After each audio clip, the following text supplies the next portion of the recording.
Gospod Golob, vi ste v eni od predvolilnih oddaj na Kanalu A na vprašanje, ali bi odstopili iz premierskega položaja, če bi KPK ugotovila kršenje zakona o integriteti, odgovorili zagotovo.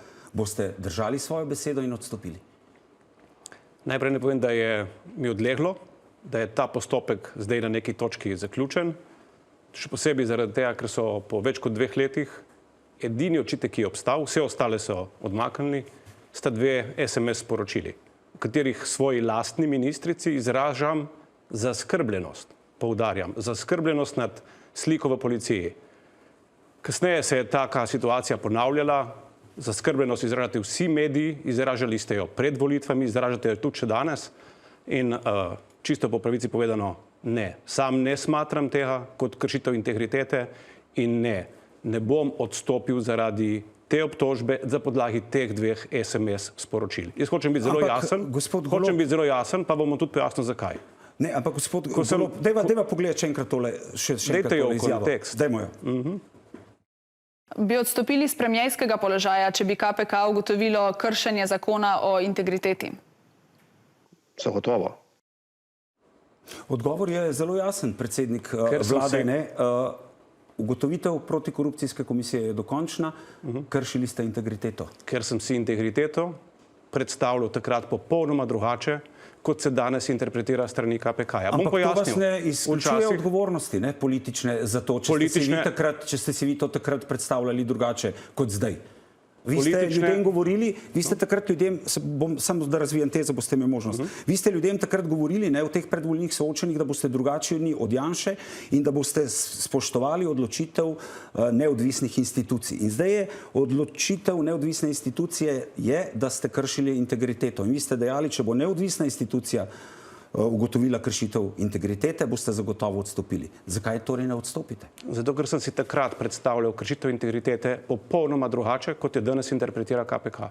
KPK je inštitucija, ki naj bi preprečevala korupcijo. Zaposlenih ima 50 ljudi.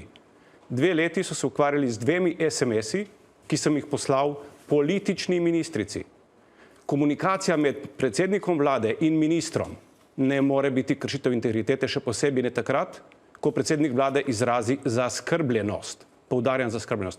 Kajti, če zaskrbljenosti ne smem izražati, potem res ne vem, kaj je pa tisto, kar kot predsednik vlade ne opravljam. Ampak vi ste tam govorili o teh kadrovskih zadevah v policiji, gospod predsednik. Resna zaskrbljenost. Preberite sporočilo še enkrat. Poglejte, v končnem poročilu resno zaskrbljenost o kadrovskih zadevah.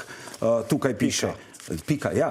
Ampak poglejva, kako utemeljuje svojo odločitev protikorupcijska komisija. Ravno s tem, v končnem poročilu protikorupcijske komisije jasno piše, da kot predsednik vlade niste imeli pristojnosti za poizvedovanje o kadrovski sliki v policiji pri notranji ministrici in podajanje usmeritev glede kadrovanja v policiji, ker vlada ni sprejela takšnih usmeritev, ki bi vam dajale podlago za takšne SMS-e, kar predstavlja kršitev integritete, kot jo opredeljuje zakon o integriteti in preprečevanju korupcije. Če bi vi na vladi v skladu s 14. členom zakona o vladi sprejeli, da predsednik vlade lahko daje take usmeritve, bi jih lahko dajali. Ker pa tega niste, protikorupcijska komisija pravi, ne jaz, da ne bo pomote, da ste s tem kršili integriteto in vi ste dejali, da boste odstopili, če se bo to zgodilo.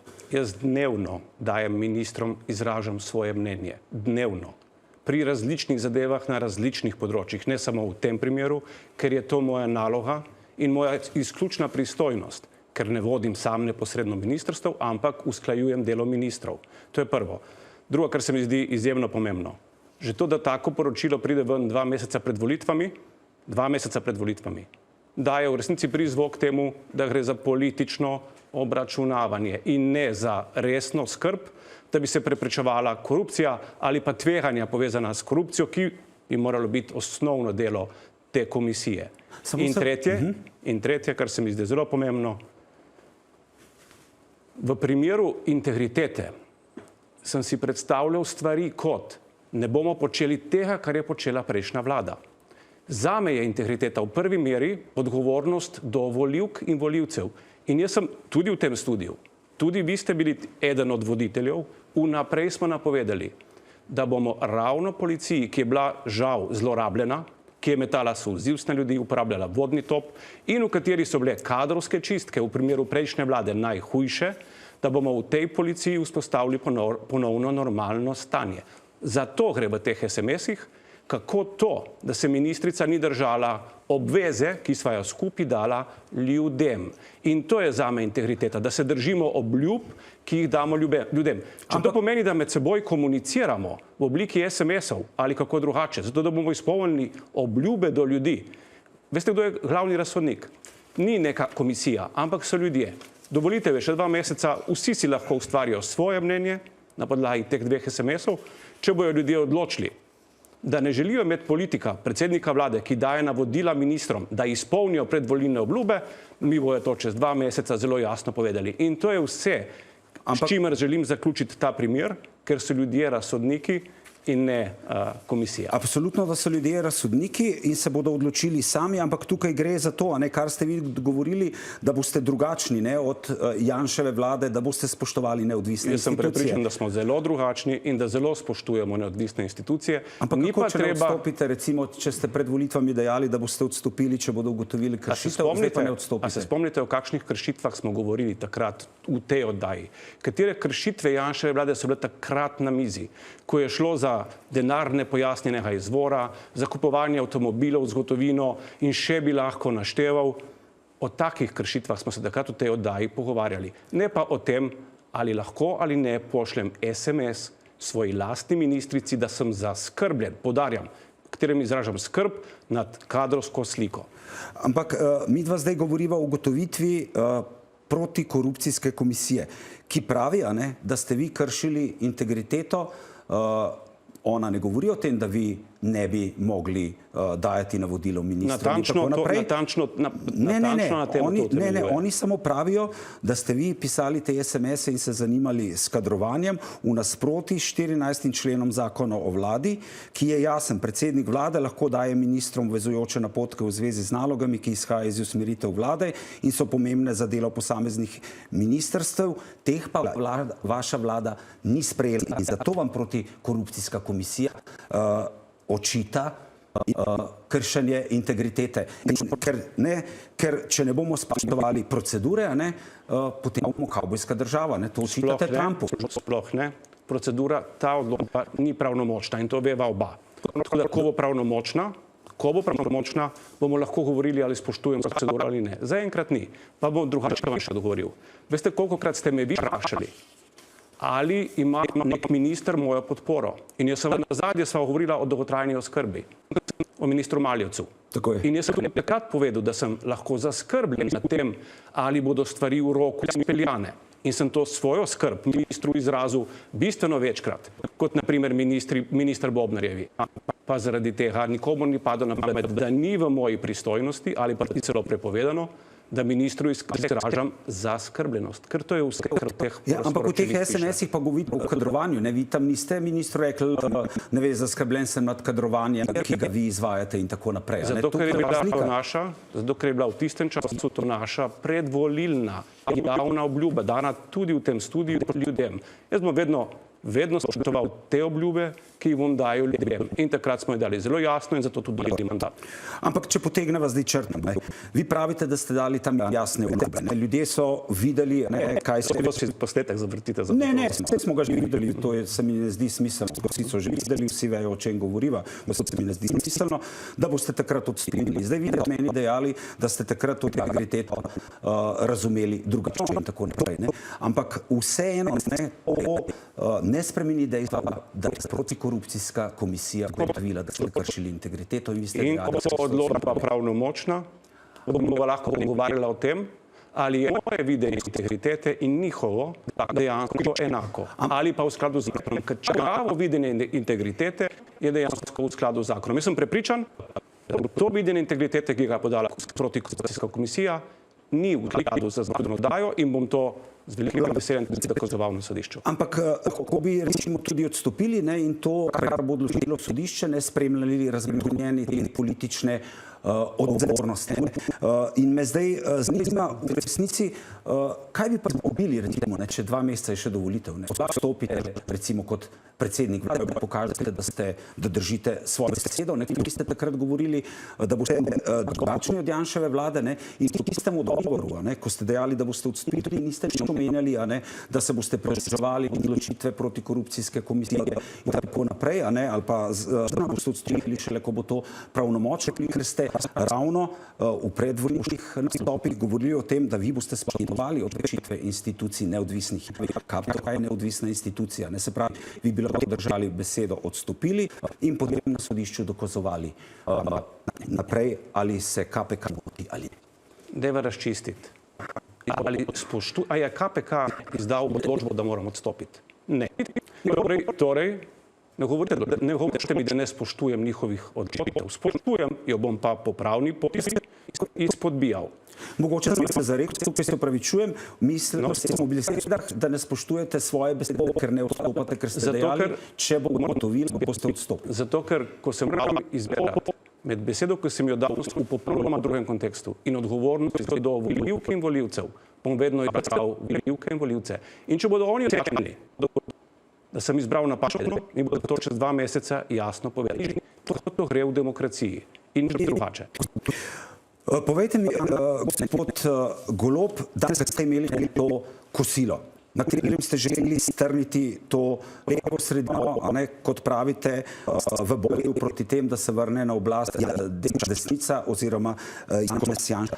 Ali ne menite, da s tem ste dejali, da ne boste odstopili, da bojo volivci presodili, kaj to pomeni in tako naprej, da boste to predvolilno kampanjo, to svojim dejanjem unesli v razpravo ravno to, da vam bo opozicija, to se že dogaja po vseh medijih in tako naprej, do državnih omrežjih, očitala, da ne držite svoje besede, da kršite integriteto, ne spoštujete neodvisnih organov, ne to, kar ste vi želeli postaviti na agendo, boj proti temu, da se vrne na oblast Janez Janša oziroma desnica, da boste vi v bistvu preusmerili s tem dejanjem pozornost nase in na Janšo.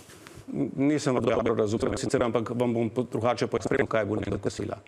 Vsi lahko spremljamo, kaj se dogaja v svetu. Desni populizem ni slovenski fenomen, ampak je nekaj, kar se dogaja v najrazvitejših državah tega sveta. V Združenih državah Amerike vidimo dobesedno uboje sredi ceste. Vidimo kaos v državi, ukinjanje javnega zdravstva, celo šolstva in javnih inštitucij. To je desni populizem, proti kateremu se bomo borili. To je desni populizem.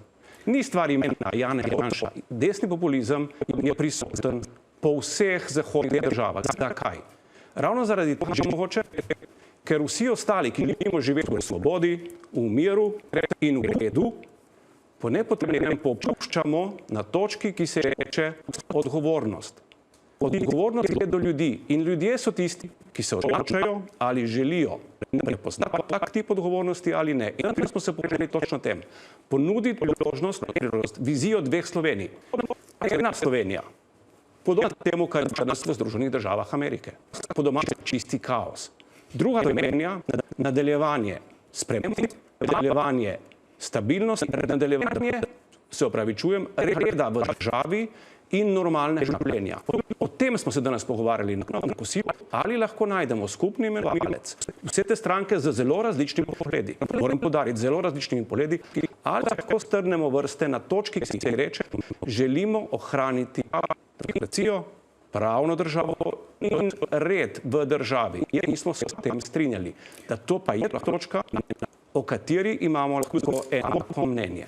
In zato sem zelo zadovoljen s tem in hkrati, že danes, moje spoštovanje pravne državi pravi, ko bo izrečena sodba, ne novinarska, ko bo izrečena sodba pravne države, jo bom v celoti, pojasnivam, jaz ne vem nič alkostonem, ne, ker pravite novinarska sodba. Jaz samo citiram odločitve KPK-ja. Ki ni pravnomočna. In tudi nima izreka nobene sankcije. Če ste to spregledali, odločitev KPK sama po sebi je benigna v tem, da ne nosi popolnoma nobene sankcije. Dobro, vi ste dejali, da boste odstopili, če boste... Ne, veste, kaj me vi obtožujete? Vi me obtožujete, da sem prelomil svojo besedo. To je vse. O tem pa sem se odločil volivke in volivce. Tako. Ali je bila ta kršitev zaradi teh dveh SMS-ov res nekaj, zaradi česar bojo državo prepustili kaosu, pa ne odstopim, pa ne se podam v drugo življenje? Glejte, gospod Golob, to se mi je zdelo pomembno. Vi ste dejali, da ste danes dosegli, da ste s strankami na levi sredini dosegli dogovor, da ste skupaj proti desnem populizmu. Da desni populizem je značilno, da spoštuje pravno državo, institucije in tako naprej. Bom kar tako rekel, grem staviti, da boste v predvoljivnih soočenjih dobili očitek, kako se boste vi borili proti desnem populizmu, če še sami ne spoštujete. Veste kako? Se mi boste odgovorili, če se še ne spoštujete svoje besede, ugotovitev, ki ste jo dali. To me zanima, ker to bo agenda, na katero se mora pripraviti. Zato, ker včasih se mora voditelj odločiti med manjšim zlom. In ja, to, da sem kršil besedo izven konteksta, je manjše zlo, v primerjavi s tem, kar bi potegnilo za seboj, če bi danes odstopil samo zaradi tega, zaradi dveh sporočil, za katere sem še vedno prepričan, da v resnici ne gre za kršitev integritete, ampak je beseda proti besedi.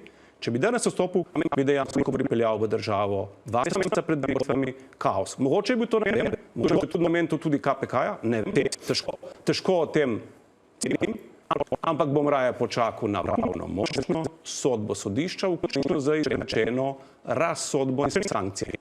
In na koncu bomo vsi presenečeni, ko bomo ugotovili, da v resnici sankcij za očitano dejanje v našem pravnem redu sploh ni. Gre za uveljavljanje politične odgovornosti. In o tem odločajo volivke in volivci. Ampak samo nekaj, da vas še vprašam. To, da je zadeva prišla pred volilni čas, je na nek način delna odgovornost tudi vaša, ker je odvetnik ves čas vlagal pritožbe in tako naprej. Tako da to ne gre samo za očitka KPK-ju. In me zdaj zanima, zadnje ankete so kazale, da gre Gibanje Svoboda dobro. Bližala se je SDS-u. A se ne bojite, da zato, ker ne boste odstopili, da bodo delce Gibanja Svobode padle, ker levosredinski volivci veliko dajo spoštovanja inštitucij in še to, kar sem se vprašal na začetku, ali menite, da ta ugotovitev protikorupcijske komisije morda pomeni tudi vaš političen zaton? Kaj menijo volivci, bodo lahko povedali čez 2 meseca. Jaz sem že zdavnaj povedal, da želim peljati Svobodo na volitve suvereno in jo bom peljal tudi po tem ugotovitvah KPK-ja, ker so mirne, in hkrati želim, da se ljudje odločajo o 2 vizijah Slovenije. Na njih je, da izberejo, če se bodo odločili za drugo, bom seveda vzel odgovornost za poraz in speljal ustrezne posledice. To je v vseh normalnih demokracijah samoumevno, tudi v Sloveniji, in glede tega ne rabimo več zgubljati besed. Najlepša hvala, da ste bili naš gost. Hvala vam.